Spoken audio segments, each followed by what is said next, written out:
we know that an angle is made up from two rays.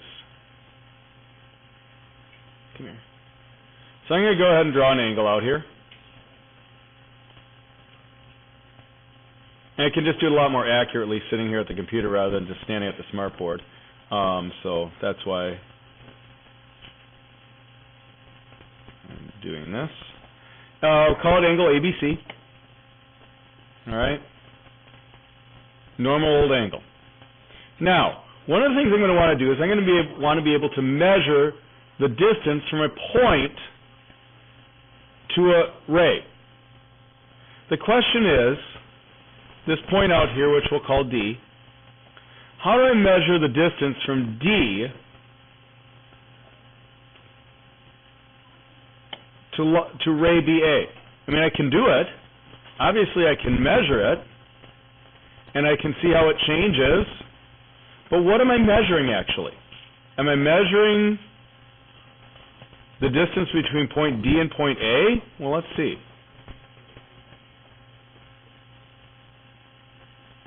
Now, they're close,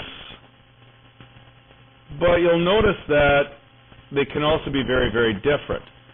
So clearly, I'm not just measuring the distance to any old point on the line. And I heard somebody say, how do you measure distance? Someone said, oops. Someone said perpendicular bisector. Close. But I can't bisect a ray, can I? I mean, a ray is infinite. How do I bisect something that's infinite? I can only bisect a segment. But I can construct a perpendicular line. Okay, so no matter where I put D, that line's always perpendicular, which means that's forming a right angle here. So if I pick this point here, which we'll call E,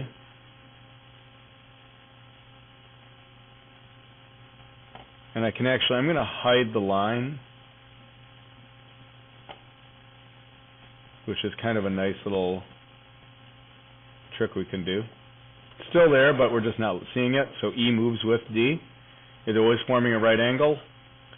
And if I measure the distance from D to E, you'll note that's the same as the distance between the point and the line, isn't it? So we measure the distance between a point and a line. We measure the distance according to the perpendicular line. This has to be a right angle right here. That perpendicular distance.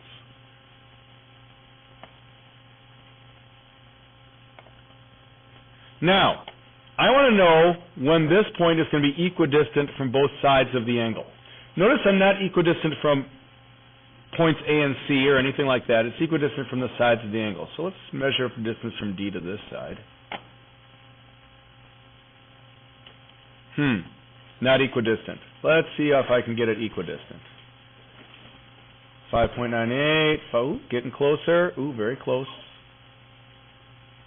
Very, very close. Come on, get closer. Oh, look at that, right on. D is equidistant now from both sides. What does that mean? Here's what it means. What if I construct the angle bisector? Boom. When those distances are the same, where's D? D is on the angle bisector. Okay, if it's off the angle bisector a little bit, it's not the same. Now, again, we aren't always perfect because the accuracy of measurement is so much, but that's what's going on. So what I'm saying is that we're measuring that distance by going between, we said that's the same as the distance between D and E because that's a right angle distance. Does that mean it's also the same as the distance between D and C? I know DE is a right angle. Do I know DCB is a right angle?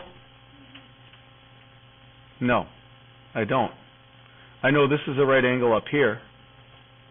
I don't know this is a right angle down here because C could be over there. Now what? Okay, it's messed up. Okay, and I could still keep it so that those two distances are the same. But clearly, are these two congruent? Are DE and DC the same distance? No, even though we are right on, yeah, undo that move. Even though we are right on the two distances, DE is the correct distance, DC is not because it's not a right angle distance. So in order to make this conclusion, I need to know two things. There are two things that we need to know. One thing that we need to know is that this is an angle bisector. So these two angles are congruent. BD is an angle bisector. Second, I need to know that the distances I'm measuring are actually right angle distances. If this is not a right angle, or if either one or both of them are not right angles, then those distances are not necessarily the same. Please note that being perpendicular to the angle bisector is not something we're looking at. This is not a right angle. I can go perpendicular to the angle bisector. Whoops, I want to turn off Smart Ink. Hold on. Okay, I can go perpendicular to the angle bisector so that this is a right angle in here now, but that doesn't mean that these two distances are the same. And also D to wherever this point is here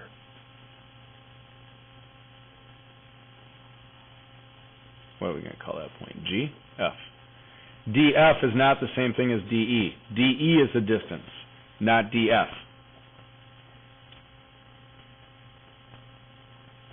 So right angle with the angle bisector doesn't help us. It's got to be right angle with the side. And that has to be an angle bisector. Now, as you might suspect, we can also draw triangles. It's a shock. We can draw triangles. Wow, how about that? And a triangle will have three angle bisectors, won't it? You can construct one angle bisector. I'm going to color that red and make it thick. Okay. I can look at the next angle bisector.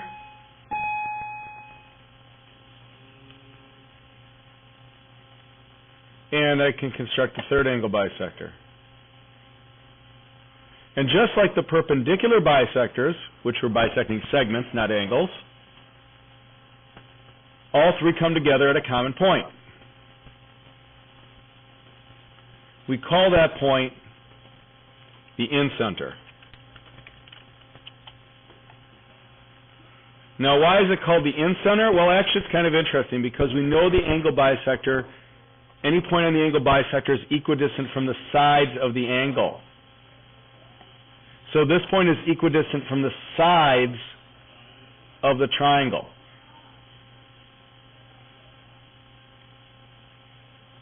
So if I construct a perpendicular line there, I'm going to put a point there, point at the point of intersection, and hide that line. But I can put a segment in there. I'll change the color of that. Let's make that light blue. Okay. Whoops. There we go. That's the distance from the incenter to a side. The incenter is equidistant from the sides of the triangle, not from the angles of the triangle. All right? So if I constructed a perpendicular line here,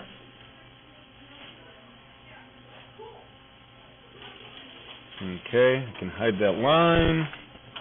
Oops, undo that. I need the point first. Now I can hide the line. And I can construct this segment. These segments are the ones that are congruent, the blue segments.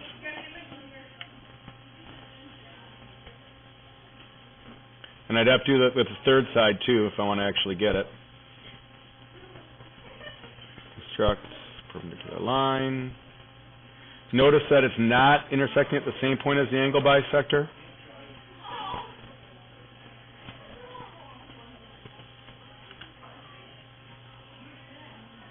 Almost got the picture completed. There we go.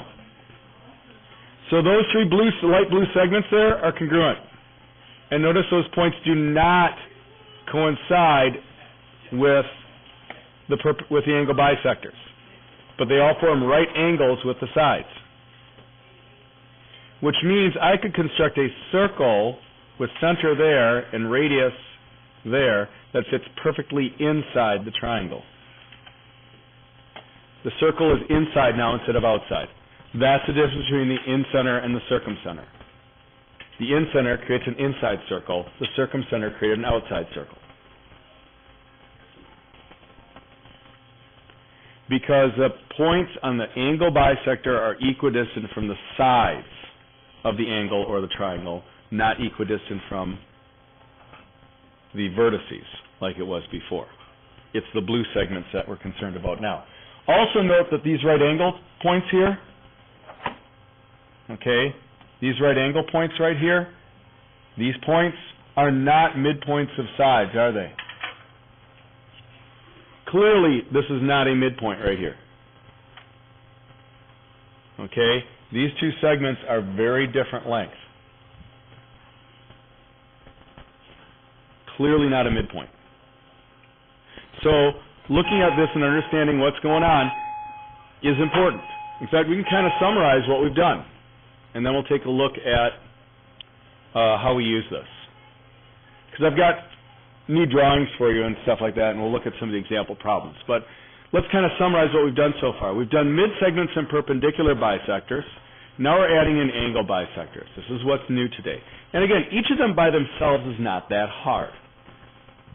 But when you put them all together, it's easy to confuse what's going on, especially when one's a perpendicular bisector and one's an angle bisector.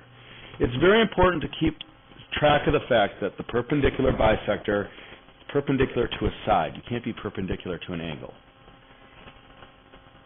It's bisecting a side. Perpendicular bisectors bisect the sides of the triangle. Angle bisectors, by their name, bisect the angles of the triangle. They are not the same thing. They both use the word bisector. That's all they have in common. That's all they have in common, is they both use the word bisector. All points in the perpendicular bisector are equidistant from the endpoints of the segment or equidistant from the vertices of the triangle.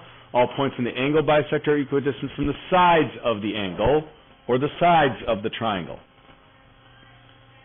Point of concurrency here is the circumcenter. Point of concurrency here is the incenter.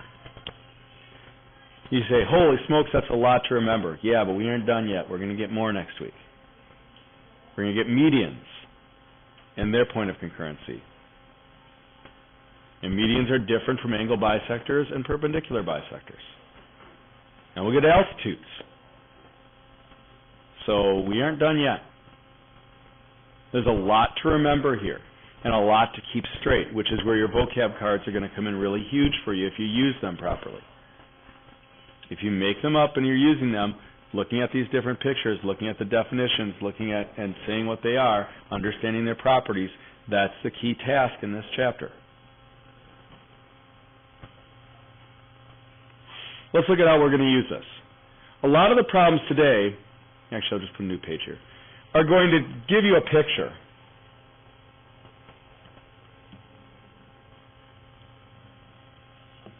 And then give you some information based on that picture.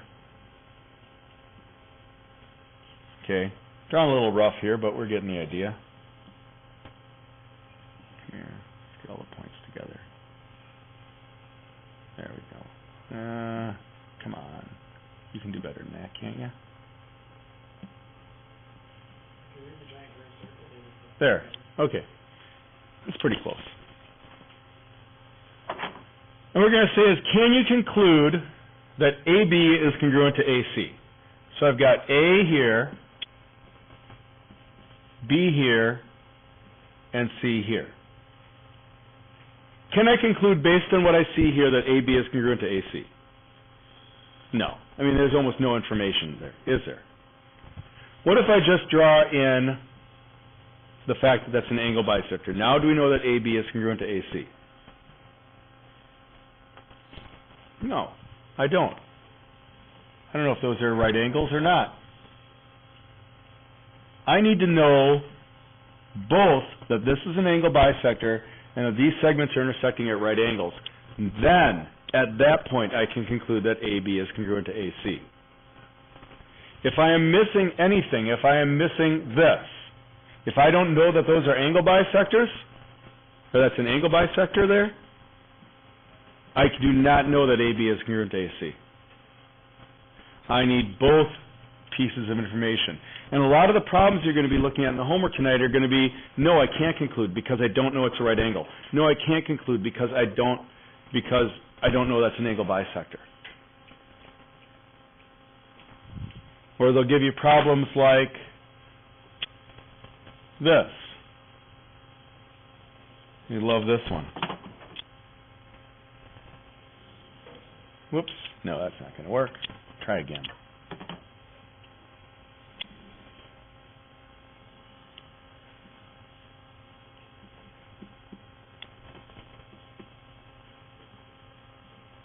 Is AB congruent to AC here? No, because, again, we have to measure the distance at the right angle to the side of the angle, not to the angle bisector. The right angle can't be here. That is not something that gives us a conclusion. We need the right angle to be down here and up here. We can make that an A again, kind of, sort of. So a lot of the problems are going to deal with stuff like that today. Just identifying, is it an angle bisector, isn't? Can you make the conclusion? Can I do that AB is congruent to AC? These are just kind of summary drawings of what we did. I think it's more useful to actually see that. What if I get a situation like this where could I set an equation up with the information I have right here? Could I set up and solve an equation with that information? Do I know for sure that AT and TC are congruent in this case? No, I don't, because I don't know. I need more information. I need to know that this is an angle bisector. I need to know that these are right angles. Now that I have that information, now could I set up an equation with the information? And what would that equation be, if we could? Is that enough information? Yes. What would the equation be? Yeah. Pretty simple. Okay, subtract the x, add the 5, I get 2x equals 22, so x is 11. But again, if I just had one piece of information missing, like that right there, I couldn't set up that equation, or even those pieces of information. If that was the case, I could not set up that equation. I don't know they're congruent unless I know those are the right angle distances. A lot of the homework is going to deal with stuff like this. It is not a huge assignment, and I'm going to be giving you the rest of the hour to work on it, including the vocab. I've already had it up on the board, but I'll put it back.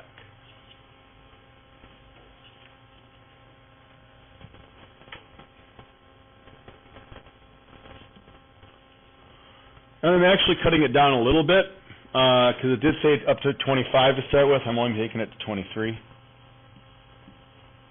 Cutting off 24 and 25.